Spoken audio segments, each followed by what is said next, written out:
კვირის წიგნი ნიკოლაი ბერდიაევი ყოფიერება, თავისუფლება, ღმერთი. ნიკოლაი ბერდიაევი უდიდესი მოაზროვნე და უმნიშვნელოვანესი ფიგურაა ფილოსოფიისა და თეოლოგიის კვლევის საკითხებში. იგი წინამდებარე ნაშრომში აერთიანებს მისი ფილოსოფიის საკვანძო თემებს: დემოკრატია, სოციალიზმი, თეოკრატია, ყოფიერება, თავისუფლება, ღმერთი. ბერდიაევი აკრიტიკებს დემოკრატიას, უწოდებს მას ჭეშმარიტებისადმი გულგრილთა თავყრილობას და ამბობს: ის, ვინც იცის ჭეშმარიტება და სწამს მისი, არ აძლევს მას საჯიჯგნად რაოდენობრივ უმრავლესობას.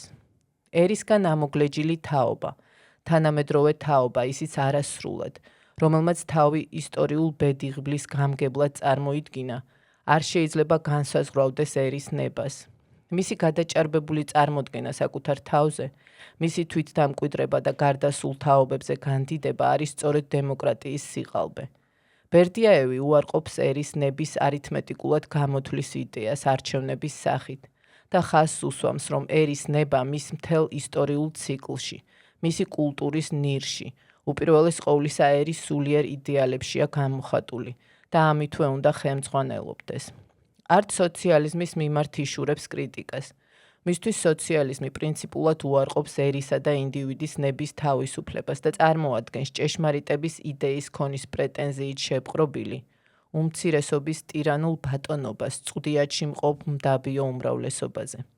სოციალიზმი ატარებს მესიანურ კომპლექსებს, კატეგორიულ წინააღმდეგობაშია განსხვავებულ აზრთან და უარყოფს სულის თავისუფლებას.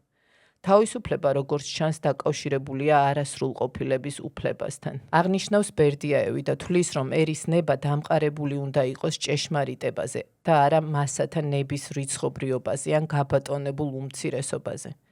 თეოკრატიის ბუნებაში ბერდიაევი ხედავს ფუჭ მცდელობას აიძულოს ადამიანებს ღვთაებრივი კანონებით ცხოვრება.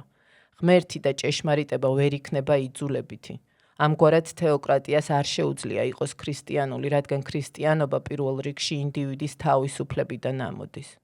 ბერდიაევი დაუპირისპირდა ძალიან სახიფათო აზროვნების ფორმას, რასაც უწოდებს მთლიანობის ჰარმონიის სასოწარკვეთილ იდეას, გაამართლოს ბოროტება და უსამართლობა.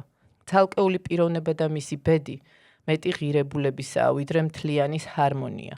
არანაირ მსოფლიო წესრიგს, საყოველთაო განგებულებას და მსოფლიო ჰარმონიას არ სძალუց შეგვარიგოს თუნდაც ერთი არსების ტანჯვას, ტანჯული ბავშვის ცრემლს.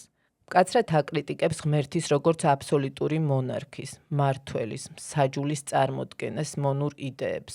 ღმერთი არა სამყაროსეულ წესრიგში მოქმედებს, რომელიც თითქოს ამართლებს ადამიანის ტანჯვას, არამედ პიროვნების ბრძოლაში ამ სამყაროსეული წესრიგის წინააღმდეგ.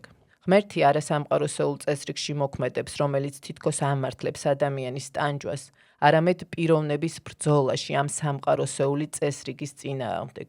ბერდიაევის ღმერთის გადაჭრა მხოლოდ ეგზისტენციალურ ჭრილში შეიძლება, სადაც ღმერთი ცხადდება როგორც თავისუფლება, სიყვარული და მსხვერპლი. იგი ადამიანთან ერთად იტანჯება და მასთან ერთად იბრძვის სამყაროსეული გაუსაძლისი ტანჯვის წინააღმდეგ. ის ჭეშმარიტად ადამიანურია. ეს თავად ადამიანი უარყოფს საკუთარ ადამიანურ ბუნებას, ხდება არაადამიანური და კარგავს ღმერთს.